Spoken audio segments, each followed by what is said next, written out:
আর সে বাংলাদেশকে বলতে চাই যে বাংলাদেশে যা ঘটছে সব ওরা বলছে মিথ্যা, আর আমরা যা আমাদের দেশে যা মিডিয়া বলছে এগুলো মিথ্যা। বাংলাদেশ একটা মিথ্যা বলতে বলতে বলতে বলতে ওরা যেরকম মিথ্যা সবাইকে সেটা মিথ্যাই ভেবেছে যে আমরা ইন্ডিয়ার লোক, সবই মিথ্যা। চিন্ময় মহাপ্রভুকে অ্যারেস্ট করলো, সেটাও কি মিথ্যা?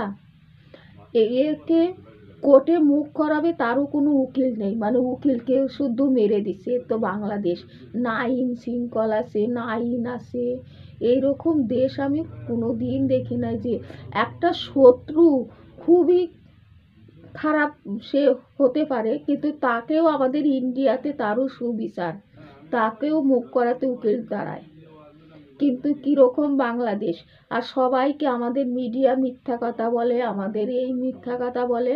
আমরা সনাতনী ধর্ম, আমরা কখনো মিথ্যা কথা বলি না। আমাদের সনাতনী ধর্ম, আমাদের সনাতন ধর্ম আমাদের কখনো মিথ্যা কথা শেখায় নাই।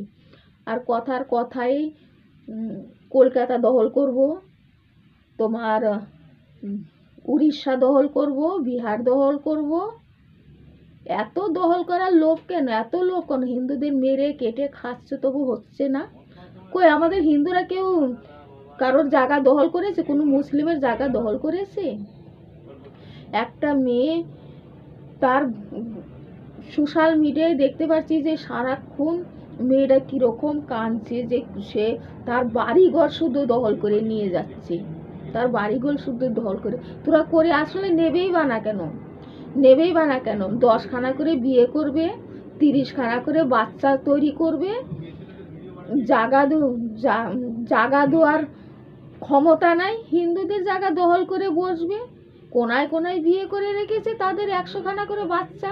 তারা কি করবে? হিন্দুর জায়গা না কেড়ে তারা কি করবে? ওই জন্য হিন্দুর জায়গা কেড়ে করে বাস করছে। আর বাংলাদেশকে কি করে বলবো? ইন্দিরা গান্ধী ছিল বলে দেশটাকে এই ভারতই স্বাধীন করেছে। আজকে তোরা পাকিস্তানের সাথে থাকতি, তো আজকে ওই পাকিস্তানের কাছ থেকে ছিনে নিয়েছে ভারত, তোদের স্বাধীন করে দিয়েছে। তোদের এই জন্য যে ভারতকে সারাক্ষণ কিসে বাস দিচ্ছিস ভালো করে? কেন?